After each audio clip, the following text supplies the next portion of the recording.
For as long as World of Tanks has been around, premium ammo has been a topic of hot debate. And this is because the game often feels like it's forcing you to use this round, mainly because it's just better to use in most circumstances. However, with the introduction of the new Czech light tanks, which use premium ammo that does less damage, some players think that this should become the norm for all tanks. Now, at first glance, this doesn't seem like such a bad solution. However, today I'm going to be telling you why, at best, this is a band-aid fix to a much larger issue we need to explore, and at worst, it is a terrible idea that would end up indirectly buffing heavy tanks and assault tank destroyers, which are already strong enough in today's meta as it is. So to help make everything clear, let's take an example of two tanks facing off against one another.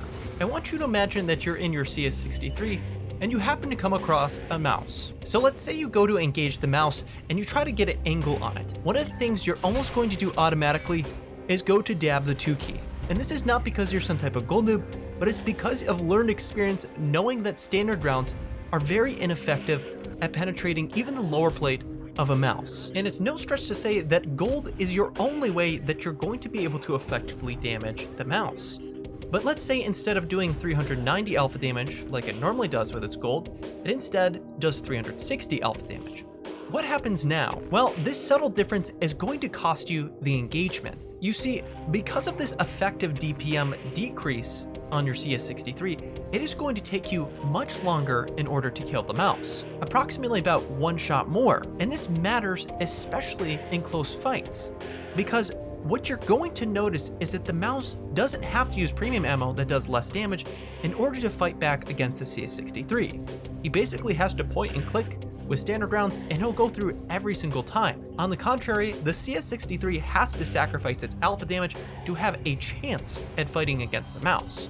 This is a huge problem with this type of idea. And let's not also forget about the bottom tier experience. Imagine you're a tier 8 and you're fighting against the mouse. You're going to have to use premium ammo if you want even a chance to penetrate the mouse. But even if you manage to penetrate, your premium rounds are doing less damage and your DPM is now even worse, which is something you're already at a disadvantage at. God forbid you're in a stock tank and you also have to fire a lot of premium ammo. The experience is just extra miserable. Who wants this? And with all this said, I think the point is clear, but we're still left with the frustrating feeling that in order to be competitive, we still have to fire gold. And this type of frustration is what I believe is misplaced. Really, the key issues are that a lot of heavily armored tanks do not have weak spots anymore, and this lack of weak spots in tank design is only made worse by the problem of map design, which allows these tanks to leverage this armor in places where we can't dig them out. And the combination of these two problems makes us feel as if players' skill and knowledge is not being rewarded. So of course, the incentives are to fire gold and to hope that we actually hit the pixels on the other enemy tank. And in no way am I blaming the players. The incentives are clearly there for the players to fire gold. And this is really because these two problems are symptoms of a larger problem, which is the combination of the amount of RNG built into this game, along with the fact that we don't have weak spots on tanks and terrible map design. So what is the fix to these problems? Well, it's pretty straightforward. What we need in order to lessen the reliance on gold rounds is to fix the maps, to make more opportunities for people to flank and to have dynamic play.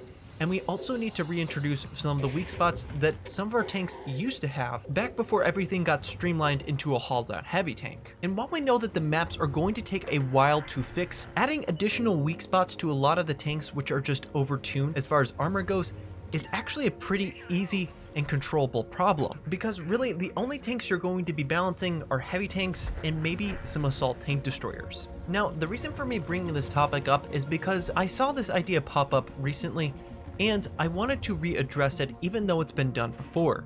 And I would love to hear you guys' thoughts on this topic and to see if you share similar views or if you disagree with me. But regardless, I would love to hear what you guys think by leaving me a comment in the comment section, and I'll be sure to be looking out for other ideas that I know you guys are proposing as well.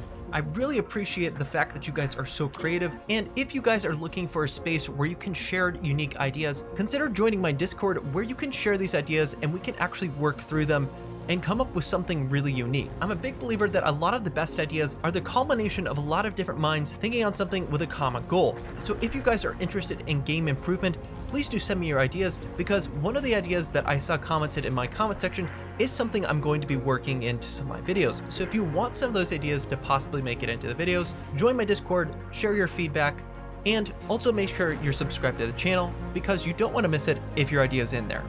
And with this all said, I hope you guys all have a great day, and I will see you guys soon in the next one. Peace.